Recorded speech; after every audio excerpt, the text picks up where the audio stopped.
Maayong adlaw mga igsuon. So karong gitawag og adlaw na napudtay gitawag og tubagon nga usa ka argumento, usa ka gitawag og kining mga pulong nga kinahanglan nato tagaan og igong pagtin-aw.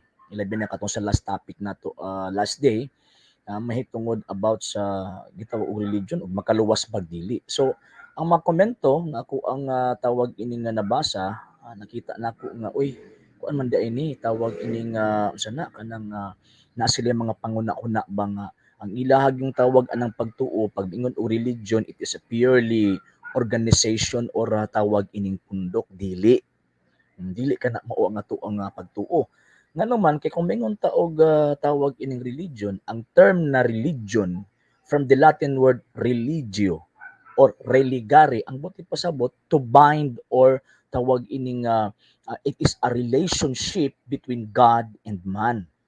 So mao na ang religion, pero dili na ta na puwede nga mabulag sa pulong simbahan. Ngano man kay useless ang maong simbahan kung wala siya gitawag og religion. Ang buti pasabot, a system of faith and worship. Kay kung tag to bind back or to bind ang pagbugkos, buti pasabot ana ang atong relasyon dinhi sa atong kaugalingon ug sa Dios gitawag og mismo. So buti pasabot kung moingon ta nga walay relihon makaluwas, ang buti pasabot kini atong relasyon sa Dios di din makaluwas, di ba?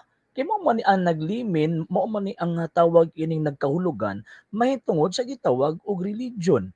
Pero dito ta magbase sa tinuod nga relihiyon o dili tinuod nga relihiyon. Kaya even ang mga laing sekta naapod sila ilahang kaugalingong system of faith and worship.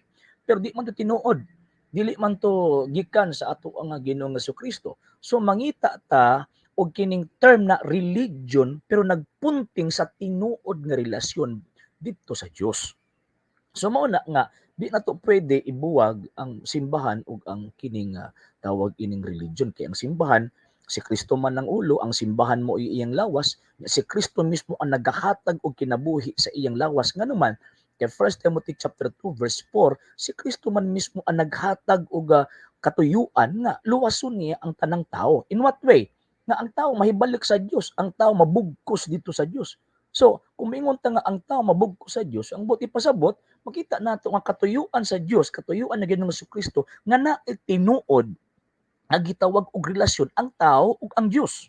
So unsa pa magiya? Musulod ka sa iyang gitawag og simbahan. Man kung maingon ta nga walay tawag ining ka dili katoliko nga gitawag og maluwas kung dili mahimong katoliko ngano man tungod sa hinungdan kay wa man sa relasyon sa Dios. Wala man siya tinuod nga relihiyon sa Dios. So mo na kung mingon ta og religion nagapunting na sa number one is atong relasyon nato og sa Dios. Number two ang atong pagpasakop ngano man kay nagpabind man ta ni Kristo. Nagpabind ta sa iyang pagtuo, nagpabind ta sa iyang gitawag og kining kabubuton nga naman kay gusto man tang gitawag og maluwas. So kung maingon ta nga tawag kining wala relihiyon makaluwas, again, ako gyud ginasubli-subli, insulto na kang Ginoong Jesucristo, insulto na sa iyang pagtulunan ngano man kay again and again, ginabalik-balik yun nato ni dili nato pwede bulagon ang simbahan ug ang relihiyon. Pwede pa natong istorya nga ang simbahan mao nang relihiyon. Ngano man kay again, pag mingon tawag anang iglesia, it is a convocation of people called out by God. So tinawag sa Dios, so naa gitawag ining response. So kung naay response, amo na ang mahitabo, mao na ang religion kung baga. So ngano man tungod kay importante sa pagsulod nato sa ato ang relihiyon nga naa ti relasyon sa ato ang giila nga Dios ug magbubuhat. Pero ang problema kay daghan man kay nagpaila karon nga religion. So manang mangita ta og insakto, tama ug genuine nga gitawag og religion. Og kana nga relihiyon nga genuine mo nang gitukod sa tuang Ginoong Jesucristo. Kay pagtukod niya sa iglesia, I will build my church, gitagaan man niya og sistema sa pagtuo ug pagdayeg. Mabuto ang mga apostol nanudlo kay kita may usa ka Ginoo, usa ka pagtuo ug usa ka bautismo, usa ka paglaom. Buti pasabot they are bind together. So naay gitawag og religion. So mo na ning San Pablo, 1 Timothy chapter 3 verse 16, walay makalimod unsa kadako ang tinago sa atong relihiyon. Ngano man kay again dili pwede bulagon ang simbahan ug ang relihiyon. Ngano man kay ang naghatag og kinabuhi sa simbahan ni Kristo isip mga tinawag mao ning iyahang relihiyon ang iyang relasyon tali sa tao ug sa gitawag og sa Dios.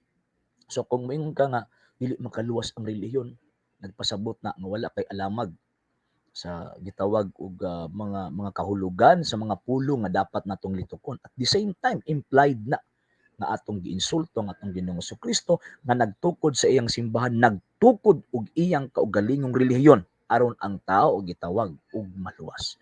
Kung naasa man ka, mo violate ka sa Dios ka nagtukod ni ining maong gitawag og simbahan na, or sundon nimo ni pinaagi sa pagpasakop niining maong simbahan na ang pagsunod sa kabubuton sa Dios nga mooy nagahatag sa tinuod nga relihiyon niining ato ang gitawag og punduka. So magpili ta, motuo ta sa mga pastoy or motuo ta sa tuang Ginoong Kristo nga nagtukod sa iyang kaugalingong iglesia o kaugalingong niyang relihiyon. Kamo nang magpili.